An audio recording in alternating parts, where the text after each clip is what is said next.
Union bank, इसके बारे में सवाल है ब्रजेश जी का।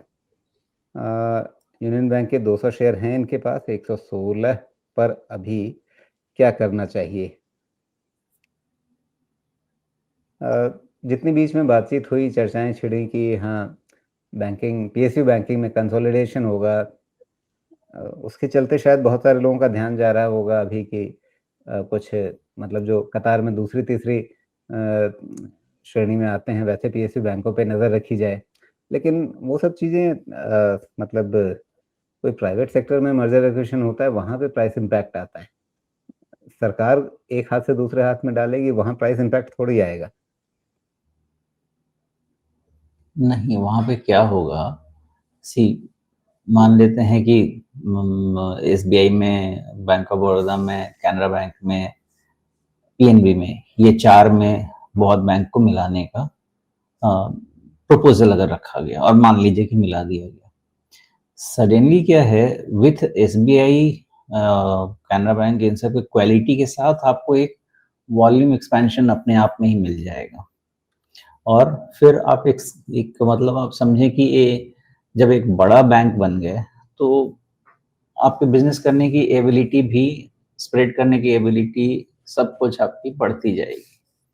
फिर आप अपने साइज के हिसाब से अपना, ठीक है, रेट ऑफ ग्रोथ अलग चीज है, लेकिन आपका साइज इतना बड़ा हो जाएगा कि आप सिस्टम में एक बहुत और भी इम्पोर्टेंट बैंक बनते तो जाएंगे। उसका फायदा जो एसबीआई या पीएनबी या बैंक ऑफ बड़ौदा, जो बड़े नाम आपके सामने इस मर्जर के बाद रह जाएंगे, उनको मिलेगा, या जो छोटे नाम मर्ज होंगे उनकी कहानी तो वहीं पे खत्म हो जाएगी जहां पे आपका मर्जर रेशियो तय हो गया?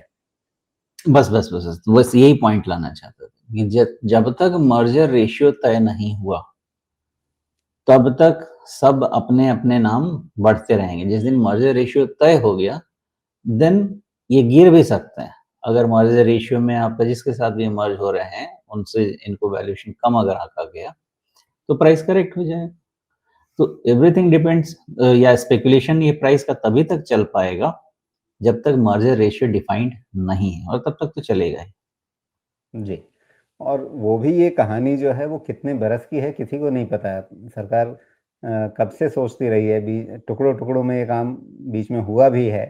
अब अगला नंबर कब आएगा? क्योंकि वित्त मंत्री का एक बयान में सुन रहा था जिसमें उन्होंने कोई एकदम स्पष्ट नहीं कहा कि हाँ, बिल्कुल हम ऐसा ही करने जा रहे हैं कि हाँ, बस 4 बड़े पीएसयू बैंक बना करके छोड़ देंगे।